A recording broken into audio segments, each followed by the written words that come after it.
You're like a circle that floats around me, keeping me safe and sound. And when I fall, you tied a rope to me. You're blessing me every day.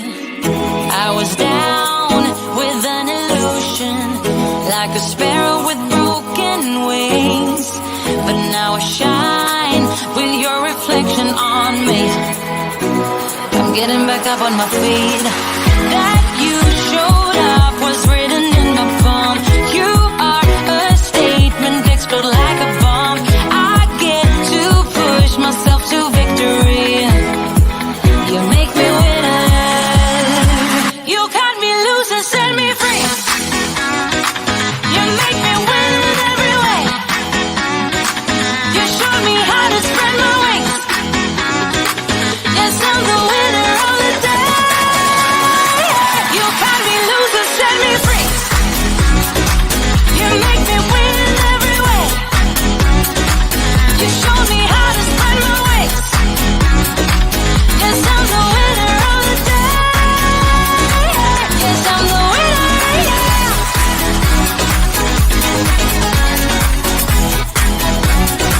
'Cause I'm the winner, yes.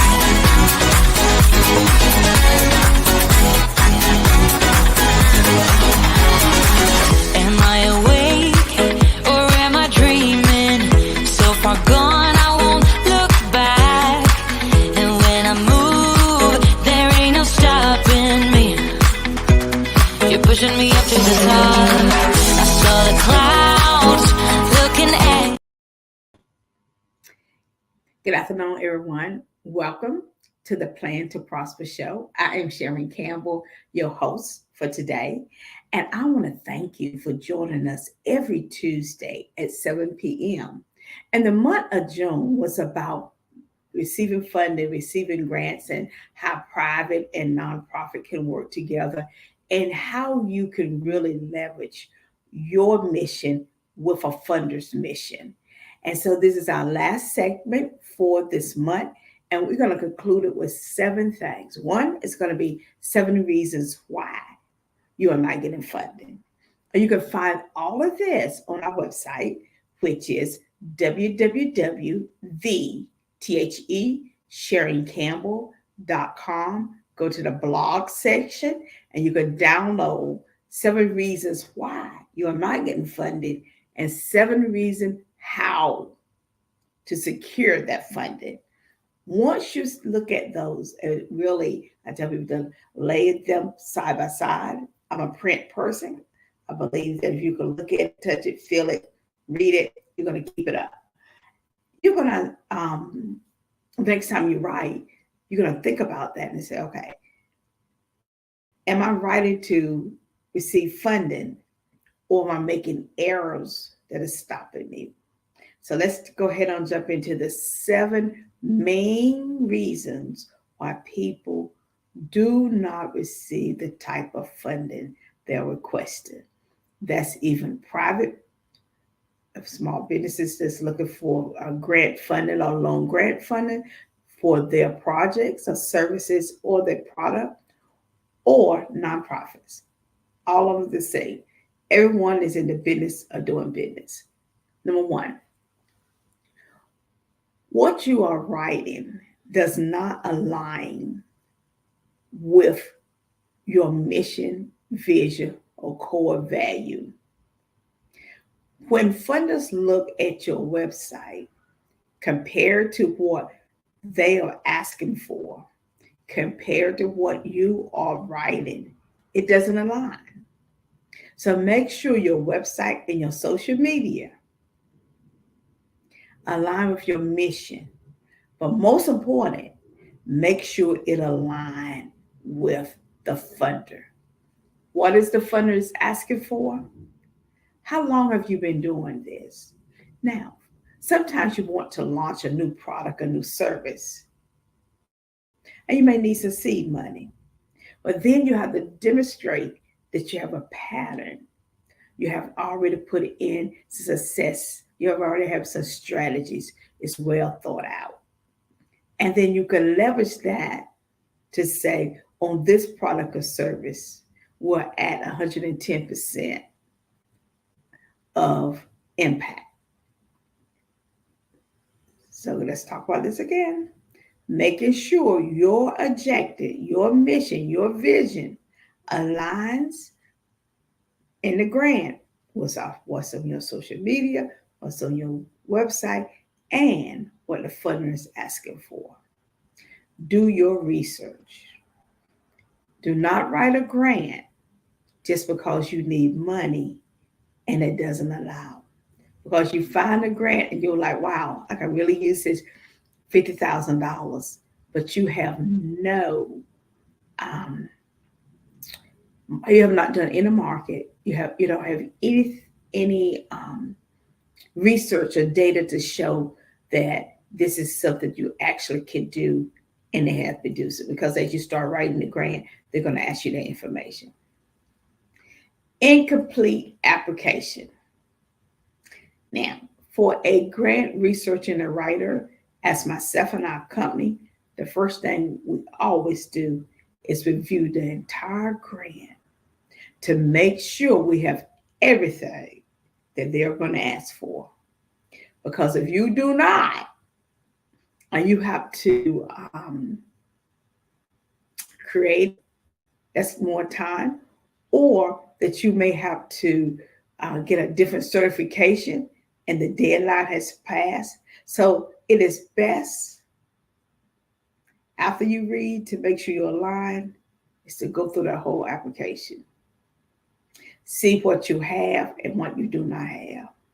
Because that's going to tell you if you have time to attain it, or you need to bring in somebody else. And that is, again, building a relationship. You don't want to wait until you at question 8 and you realize, I don't have that. I don't qualify.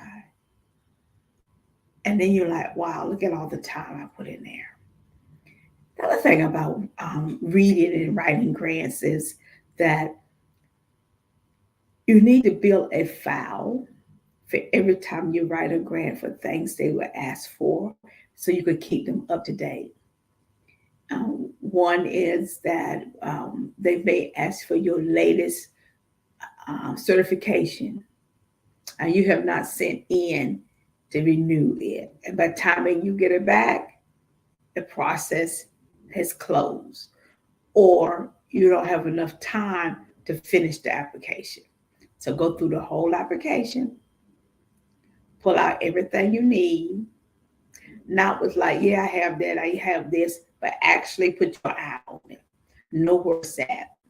If you have updated your mission statement or your vision statement or your services, not only should it be updated on your website, but on any other marketing materials that you have.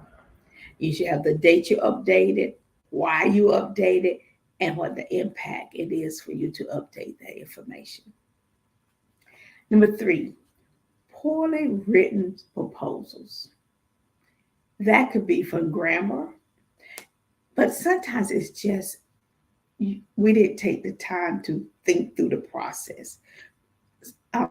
It's like using your critical thinking tools. It's like I'm telling a story, but I'm leaving out steps of the story. And so that leads a person to wonder what happened, what's going to be next. So you have to think of it as, I always say, it's telling a story, making sure you have all the details in there so your reader can read it. Given that grants are now very streamlined, you have to make sure that you hit all the points that readers need, but then also they have too much software, too many different softwares out there that can take care of your grammar, your structure. Use them, please. It is so very important to use them. Now, grant reviewers, they know that you may miss a comma here, and they understand that, but it cannot be throughout the whole entire grant. Or you may misspell a word. That's natural. Everything is not perfect, but there are tools that you can use. Make sure you use those tools, um, and make sure that you are clear and concise with what you're saying as relates to your goals, your objectives, and your outcome. And documentation. Where do you find this information? Don't take credit for someone else information, especially when you are citing demographics. Give that organization, that person credit for the research they have done. Having unrealistic budgets. Now, funders have been doing this for a long time, especially when you're getting grant loan, because that means someone else in the finance department is looking at that and they've given out enough loans that they can look at a budget and tell if it's been padded. Yes, funders can tell if you pad your budget. They know what it costs for if you have an after-school program and you're paying teachers. They know the difference when you're paying teachers that's teaching in the classroom versus volunteers that's teaching, especially when you're saying they are tutors and you're giving description of what they're doing and the education background. Pay attention to that. Pay attention to you asking for consultants to come in to help do a training or perform a task or a service. They understand you can, it is costly, but they understand the difference between being costly and padded, what it costs for them to do that activity. So let me give you an example. If you're bringing someone in to teach goal setting or to do a roadmap for how to move someone out of poverty to middle income, and they are doing this over a year time, think about this an hour and how much they pay in that hour. Is it 5 people in the room, 10? All of that makes a difference. So whenever you will receive and you're saying that this person give $1,000 or $500 an hour, but you only have one person in the room, funders look at that, and that is a sign padding the budget. Okay, when you look at it, if you plan on serving refreshments, yes, you can, but let us truly look at what the cost is. Your budget must line up with the service or product that you are asking to be funded. So there's no reason to pad the budget at all.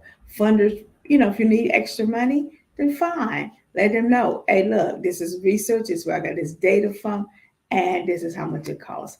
They do not mind at all paying the cost. Number 5, lack of impact.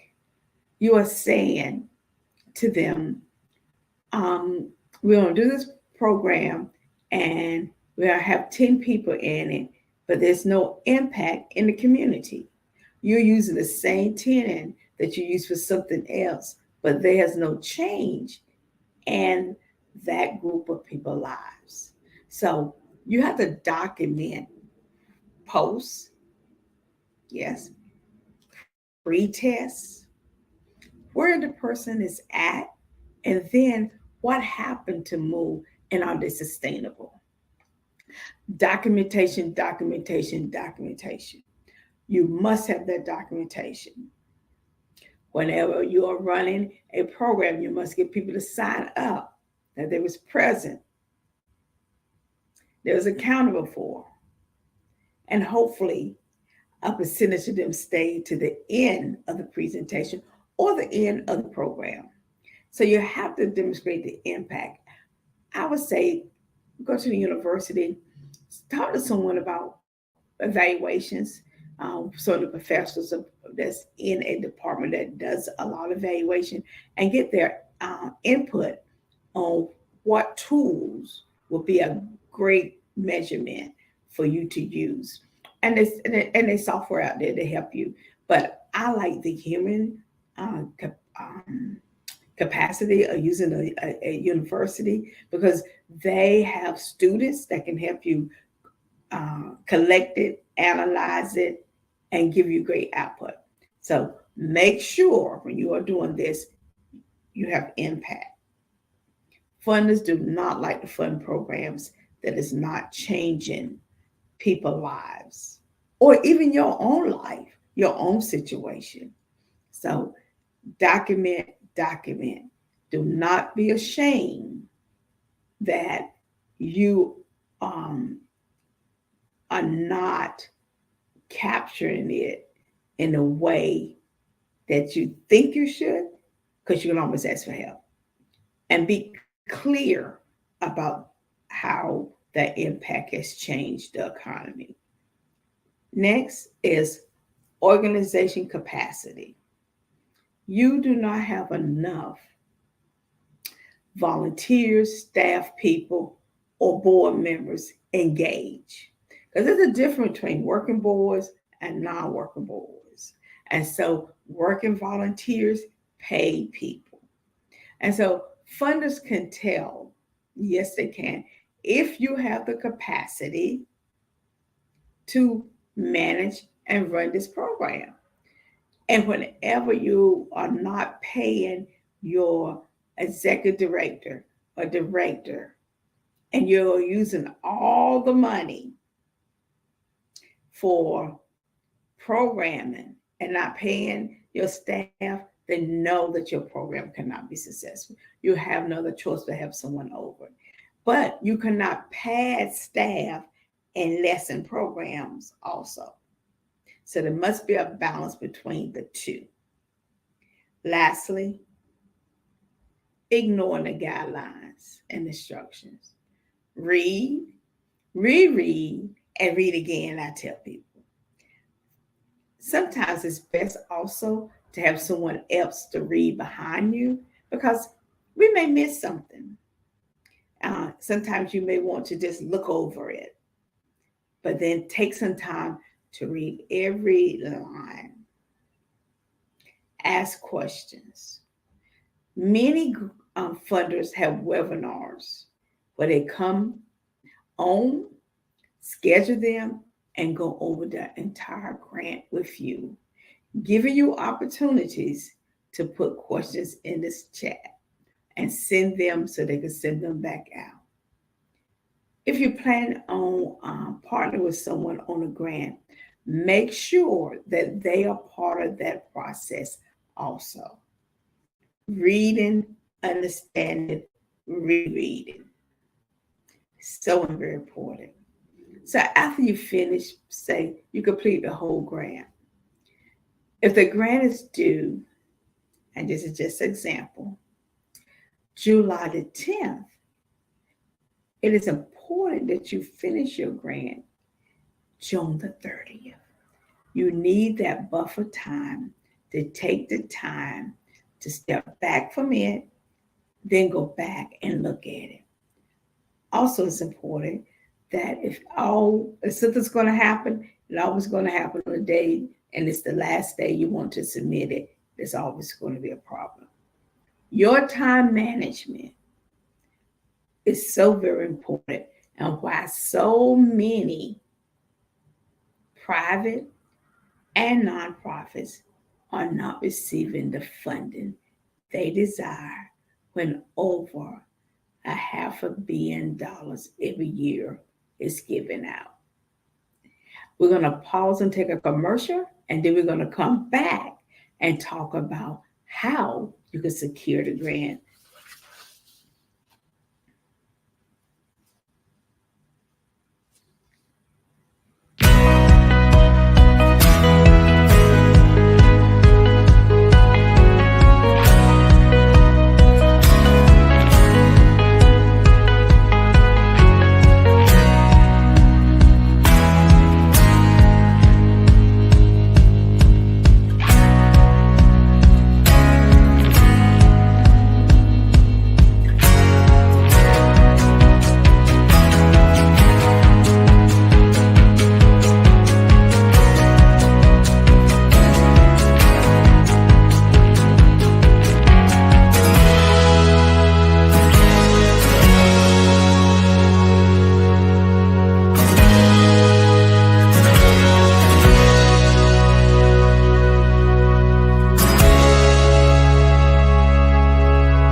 thank you. Welcome back.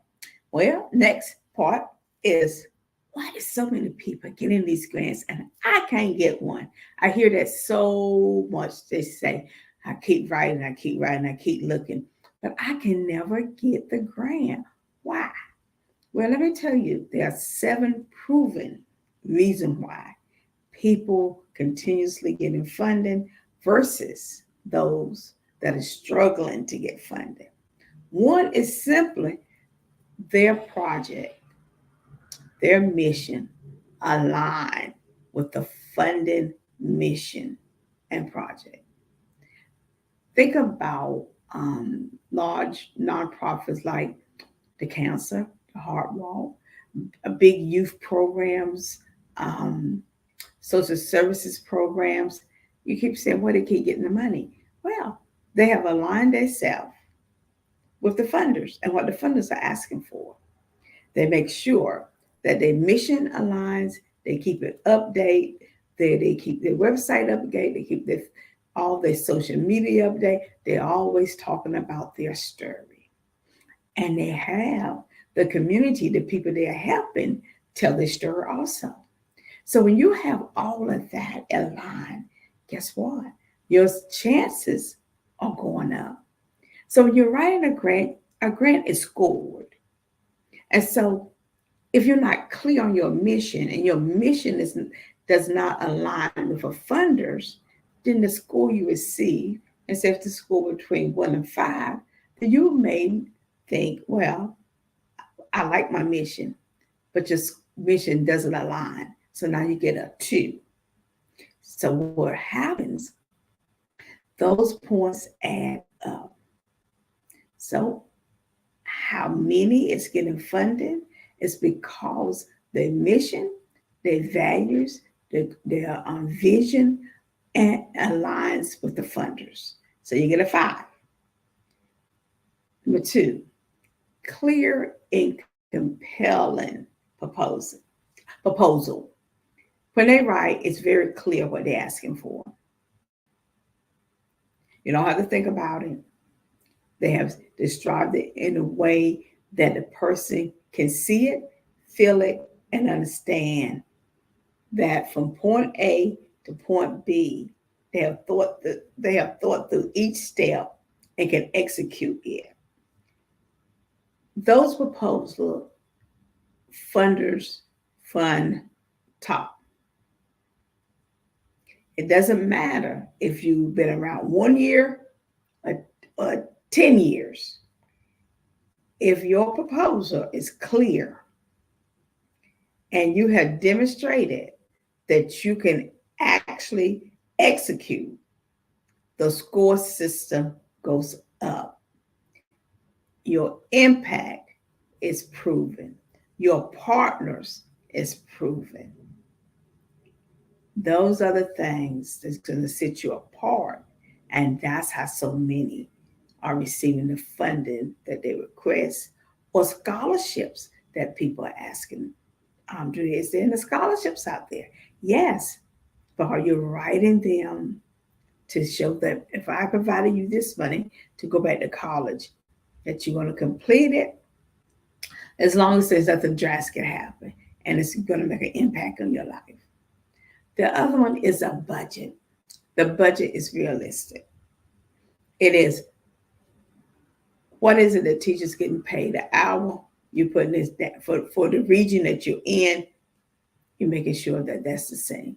Non-teachers get paid this. Teachers with this degree get paid this.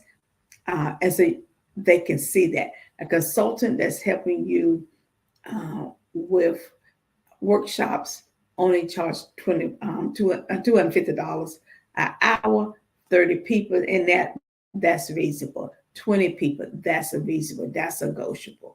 And you can show the value of that. So keep in mind, your budget must be realistic. And you will be receiving the grant as long as you continue practicing, submitting, and giving the funder what they ask for. Now, it is measurable or impact. Too often we don't understand how to the measurement, but as you write and do funding, you'll come up with your metrics or what is the impact. Many times the funder give you some guidelines on that. So make sure many that receive this funding, they have that packed down. They can measure the impact. How many people that and create a program. So the program being created to move people off of social services. And you partner with social services and you have a stellar program. They assign 25 people to attend your training. Okay, so we can measure from there how many people attended, how many showed up for the whole 6 months, how many completed all of the activities, how many have completed all of the goals, tasks, and strategies that they need to move to the next level, and how many did not. And the reason why they did not is so very important. And so you take those 25, and funders can say, wow, 15 of them completed each of their tasks, each of the assignments, activities, and all the strategies in order for them to move all of social services to the next level. That's perfect because they can even want to go to college, get a degree, better job, moved out their location. They figure out what it is they want, and you was able to draw that roadmap and have them sustainable, plus provide them additional 6 months support. We can measure that. Okay. Organization capacity. You have a working board. Your board is very engaged. They're helping you with fundraising. They're out in the community talking about the program. They are making a big difference in people's lives. And people see that. They're very engaged. They're volunteered in the program. Your budget shows that. Your revenue screen shows that. You have a equal budget of grants, donation, contribution, and your giving is a diverse way of income. And you're operating in the green, in the black, not in the red. They love to see that because it shows capacity of your organization and the willingness that board members, volunteers, paid staff is going above their duty to ensure that this organization is successful. Read and follow the guidelines. They can tell if you follow the guidelines. You know why?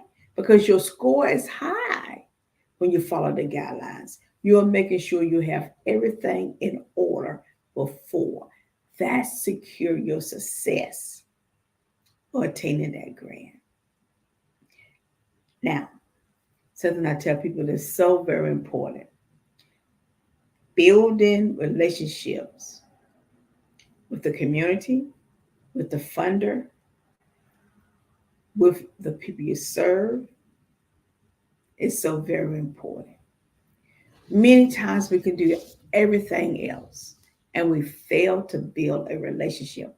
We are not keeping the funder involved. So for your grant to be successful, keep the funder involved. Send them the information. Make sure that they know what you're doing.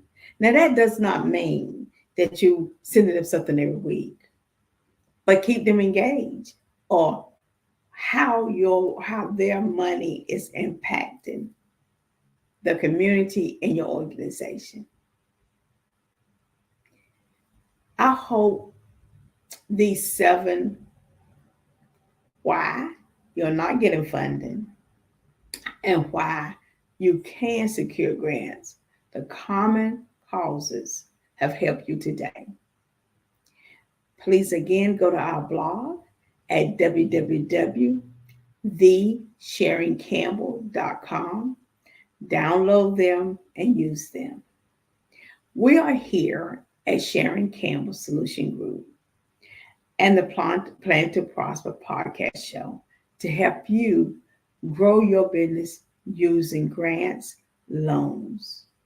But most important, teaching you how to develop that grant writing skill that you need in order for you to be part of that $500 million income that many give out every year. We're looking forward to continue working with you on our broadcast by educating you every Tuesday at 7 p.m. We are on Facebook, Roku TV, Amazon Fire, YouTube, and there's another Instagram. No, not Instagram, LinkedIn, and a couple other sites. We want to really thank Par TV and Mark Lee for the excellent work they have provided us over the years to bring this show to you every Tuesday at 7 p.m. Eastern Time.